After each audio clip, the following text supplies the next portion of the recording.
Rachel Porter, and in this tutorial I'm going to show you some tips about Google Chrome that just might change your life. So let's get started. When you first install Chrome, it's going to show you a screen to sign in. And I really want to encourage you to do this because there's a lot of functionality that you'll miss out on if you don't connect your Google account. So I may see a sign-in screen like this, or a little blue sign-in button in the corner, or right up here I can always go to the Chrome menu, we call it the hamburger, and click on Settings. So when I do that, I get to my Settings tab and there's a button to sign into Chrome. Now you don't need to create a unique account for signing into Chrome. You're going to sign in with your Google account, the same one you use for Gmail or to get to Google Drive. If you don't have an account like that at all, if you have no Google account, then you would want to create something new. But I'm going to sign in here with my school account. And I'm going to try to type my password correctly. There we go. All right, now I'm going to link my data, and it's going to start syncing from my Google Chrome bookmarks and all those things that I've signed into on another device.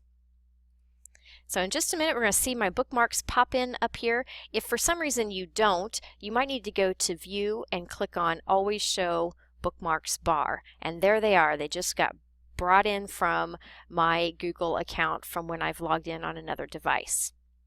Okay, so while we're here in the Settings tab, let's go on to tip number 2, which is setting your home pages. You can see here that I have set it to open a specific page or set of pages, and I want to show you how you can do that. Now what I like to do is actually go to those pages first. So let's say that I'm going to want my Gmail to open automatically when I launch Chrome, and maybe I also want my calendar to come up. Just go to it right here. I just want these two pages to load automatically when I sign into Chrome. So back here on my Settings tab, I'm going to click Open a specific set of pages. It will be on Open in a new tab by default. So I'm going to click on that, and then I'm going to click on this link that says Set Pages. And right here you can see that I've already done this. I can use this Use Current Pages button, and it's going to automatically pull in whatever tabs I have open and set those as my startup pages. When I've got it the way I want it to be, I can click OK. Now, the next thing that we're going to need to do or talk about is we're going to talk about your Gmail. So let's go back to here. Have you ever clicked on a link on a web page for an email address and it opens up like the mail program on your computer, and that's not really what you wanted? Maybe you're a Gmail user and you want to be able to open it in a Gmail composing window. Well, you can tell Chrome that you want it to do that. When you're in your Gmail, and it only works if you have your Gmail open, you're going to get these little diamonds over here. And if you click on that, it's asking you if you want to allow mail.google.com to open all email links. You can just say allow and say done. And now when you click on an email address, it'll open a new Gmail composing window connected to your Google account. So that's a great tip. Now let's talk about these tabs that I opened up here. Let's say that not only do I want these to open when I start Chrome, but I want them to be open all day long and I don't want to accidentally close them. Well, there's a great feature called pinning a tab that you can do. I can come up here to this tab and right click and click on Pin Tab. And it's going to remove the text and shrink it down to just the icon. It's also going to take away the little X that you use to close out the tab, so I won't be able to accidentally close that tab and be like, oh man, I just closed my Gmail, and then you have to open it back up again. So that's a really great feature if you want those to stay open. Now let's say you do accidentally do that. You do accidentally close out that calendar tab and you're cursing yourself for doing it. Right up here in File, you can click on Reopen Close Tab and it'll pop right back up.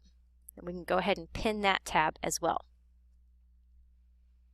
Okay, moving on, let's talk about bookmarking. Now, if I have a tab that I want to bookmark, let's say I want to bookmark our Symbaloo.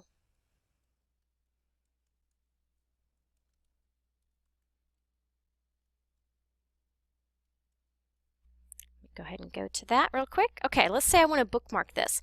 All I have to do is take this and drag it down into my Bookmarks tab, and it shows up right there. Now you may notice that some of my bookmarks are just the icons. They don't have this text next to it.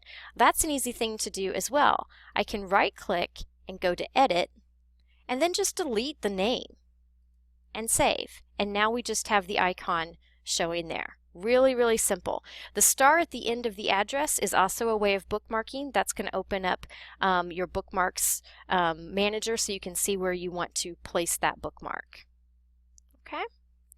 All right, one last tip that I want to show you, and that is how to search a page. So I'm going to go here to our Indiana Academic Standards that we all know and love. I'm just going to go Mathematics, 4th grade. Okay, so now this is opening a PDF right in my Chrome window, which, by the way, is another kind of nice feature that Chrome has. And let's say I'm looking for a certain standard, but I don't want to weed through all of this information to try and find it. Well, this is a great feature in a lot of Chrome or Google products. You can do this in Google Docs. We're doing it in Chrome right now. A lot of things when you want to search. All you have to do is Command F or Control F if you're on a PC. And it's going to bring up this little Finder window, and we can type in what we're looking for, like fractions, and it's going to search the page for what we're trying to find. And so it's found that 15 times in this particular set of standards, and we can click through it, and it's highlighting those words as we do. So that's really nice shortcut to help you find something quickly on a website or in a PDF that you've opened in Chrome. And again, it also works in Google Docs and a lot of other places as well. So I hope you learned something new. As always, if you have any questions, please don't hesitate to contact me.